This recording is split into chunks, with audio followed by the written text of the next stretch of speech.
Pô, vai dar certo, não vai. E a gente tem um orgulho da terra que está trilhando o caminho dele para chegar lá, Então, deixa eu chamar aqui para o estúdio o Kiko Porto, piloto que está aqui para bater um papo comigo. Fala, Kiko, seja bem-vindo.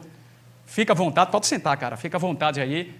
Como é que você está? Boa tarde, tudo certinho? Boa tarde, Carlos. Boa tarde a todo mundo que está assistindo a gente. Muito feliz com essa oportunidade de estar aqui, contando um pouco da minha história e vamos falar um pouco de corrida, que é sempre bom, que o brasileiro sempre ama. Muito jovem, Kiko. Qual é a tua idade? Tenho 19 anos. 19. Paixão pelo automobilismo, a paixão... Começou quando? Cara, quando eu tinha 8 anos de idade, por pura curiosidade, eu vi um kart de aluguel ali que ficava na frente do aeroporto do Recife e, por pura curiosidade, pedi para o meu pai para me levar lá. Cheguei lá, só que não tinha kart para criança. E depois disso, a gente, cara, como é que eu posso fazer um teste? Como é que eu posso testar? Só para ver como seria essa experiência. E, por coincidência, um amigo do meu pai indicou e mostrou que tinha uma pista de kart profissional em Paulista, o Kartódromo Tamboril. Isso. Fui lá fazer meu primeiro treino, conheci, amei, e depois meu pai chegou e falou, filho, isso é algo que você pode fazer toda semana, você pode praticar, para com o tempo você começar a correr. E foi nessa pequena curiosidade que tudo surgiu, tudo começou, e hoje, com certeza, a corrida é minha vida e tudo que eu faço em prol dela. Me tira uma dúvida, Kiko. Se fala sempre, né, da questão financeira para poder entrar no automobilismo, porque não é um esporte barato. Pelo menos é o que nós que não estamos inseridos, mergulhados na história, a gente escuta falar. Para começar, né, de repente, eu fico imaginando aqui, quantos não têm um sonho, né, o mesmo sonho que você, com 10 anos, 12, sei lá, quero ser piloto também. Está nos assistindo agora. Tem essa dificuldade na questão de ser uma modalidade cara? Tem, eu acho que o grande problema de corrida hoje, não só aqui no Brasil, mas no mundo inteiro, é exatamente essa questão do preço. Corrida nunca foi barato, carro em si não é barato, nem de rua, nem de competição. E quando a gente chega no nível de cobrança de competição, de performance, tudo ainda fica cada vez mais caro. Mas a gente tem algumas modalidades, algumas formas, gente que vem trabalhando nisso para incentivar o garoto que tem um sonho, mas infelizmente não tem a condição financeira. A gente tem algumas escolinhas espalhadas pelo Brasil que por um preço muito camarada você consegue entrar, você consegue aprender, consegue colocar aquela criança no esporte que a gente sabe que é tão importante e com o tempo, com alguns apoios, bolsas, equipes, esse garoto consegue em si conseguir trilhar o caminho e aumentar de categoria. Então, tem bastante gente fazendo esse esforço, bastante gente no Brasil inteiro preocupada com essa nova geração e eu acho que a gente vai colher bons frutos no futuro próximo. Uma pergunta básica, acredito eu. Como é que hoje você, com 19 anos, divide a tua vida profissional e do sonho, né, que é o automobilismo, mas, obviamente, que não esquecendo da questão dos estudos também. Como é que você faz isso? Ano passado, eu acabei o terceiro ano do ensino médio, já sou formado. Hoje, eu moro nos Estados Unidos, por causa das minhas corridas lá. E hoje eu estudo lá, numa faculdade. É difícil, não é fácil, mas é algo que eu vivi desde quando eu tinha 8 anos de idade. Desde a época que eu comecei, eu tive que abrir mão de muita coisa. E sempre viagem, corrida em São Paulo, no exterior, eu voltava para Recife e estudava muito. Então é algo que não é fácil, você tem que ter muita força de vontade, você tem que estar fazendo o que ama, porque você vai abrir mão de ir para festa com os amigos, você vai abrir mão de passar o fim de semana viajando para estudar, para dar conta daquilo que você perdeu durante as competições, mas como é algo que eu amo, algo que me motiva todo dia, acaba no final de tudo sendo algo que tem um merecimento e algo que vale a pena no final de tudo. Tem gente que imagina, Kiko, que tá sentado no carro, é a habilidade de dirigir e o carro é que se esforça. Mas é óbvio que há uma preparação física e não é... Eu sei que não é das mais fáceis, é dureza. Mas para quem está em casa, fala da tua rotina na questão física, de preparo físico, como é que é? Então, academia basicamente 4 a 5 vezes por semana, basicamente todos os dias da semana, a gente tem que ter esse acompanhamento. Só para o pessoal de casa entender, a gente não tem a questão da direção hidráulica, então a direção é bem pesada, exatamente porque a direção hidráulica tira um pouco da sensibilidade do piloto. Então, como a gente está falando de performance, a gente tira o conforto de lado e faz com que aquilo seja só na questão da performance. O volante é muito pesado, o freio é muito pesado, Então, ninguém imagina, mas o freio, eu tenho que bastante pressão no freio, dá quase que uma pancada para o carro parar. Caramba. Fora a força G. Não sei se, só para explicar para o pessoal de casa, Claro. a força G, quando você está andando no carro, você freia bruscamente, você sente aquele peso jogando você para frente. Agora, imagina isso 10 vezes num carro. Você freando, você fazendo a curva, você sendo jogado para o lado. O pescoço é algo que pega bastante.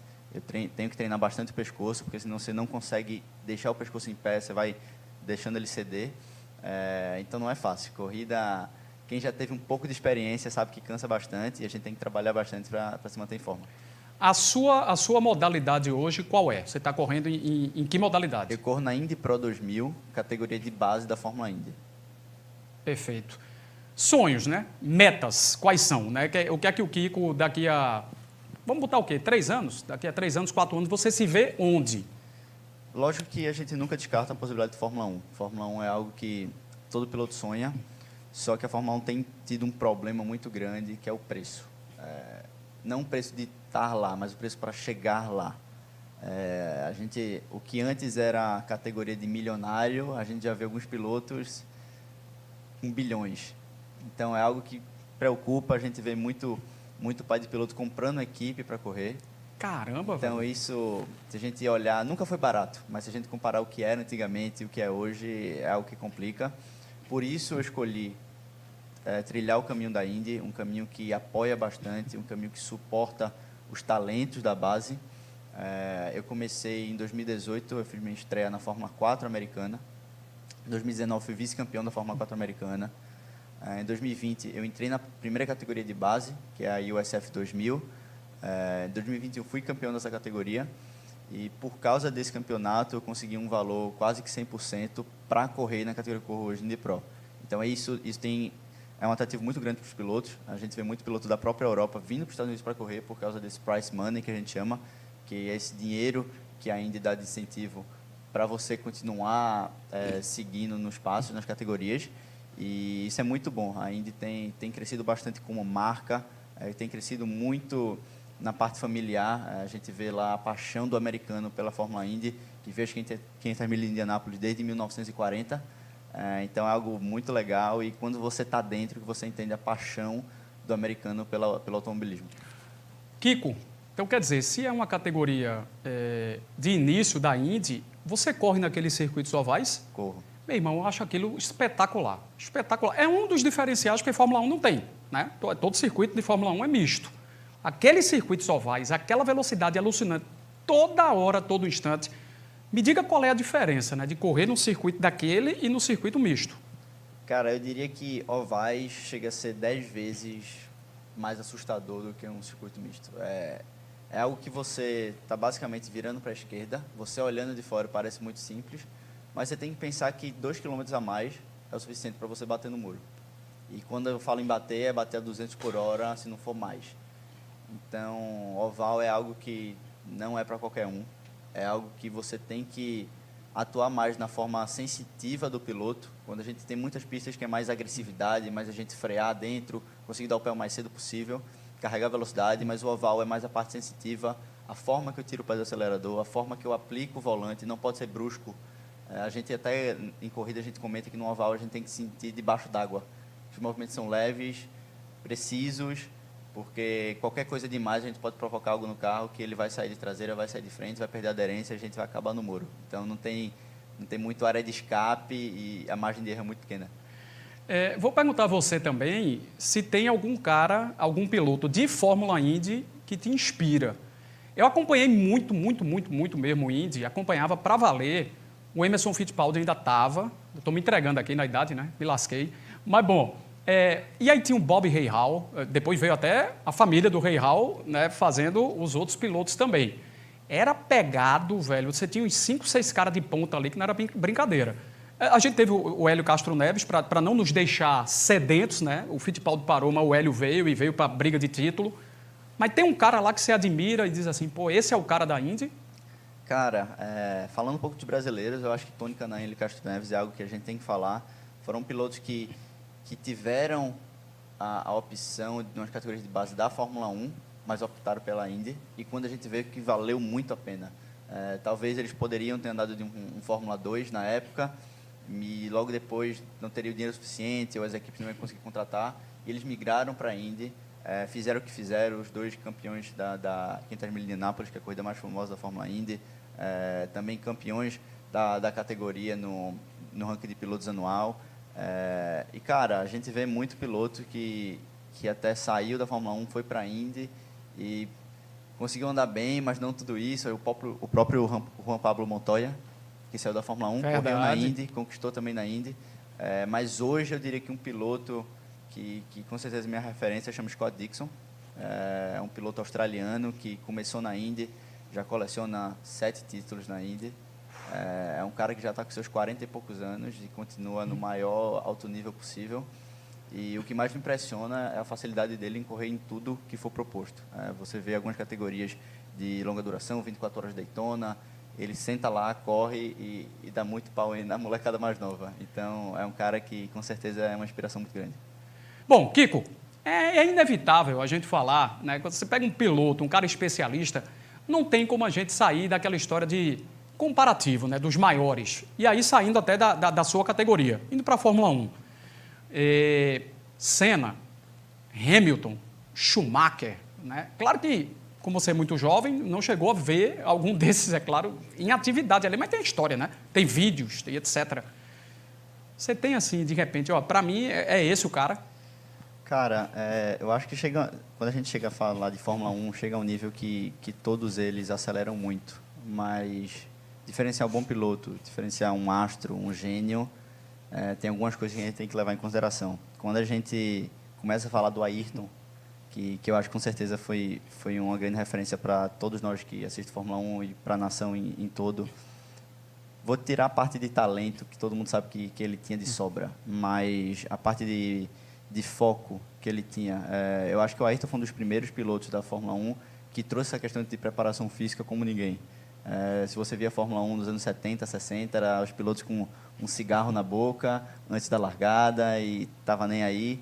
Já o Ayrton, ele com certeza era um dos pilotos mais preparados fisicamente na época dele, e eu acho que isso foi uma grande chave e algo que mudou completamente a forma que a gente vê corrida, a forma que a gente vê um piloto. Hoje um piloto é um atleta, coisa que não era antigamente.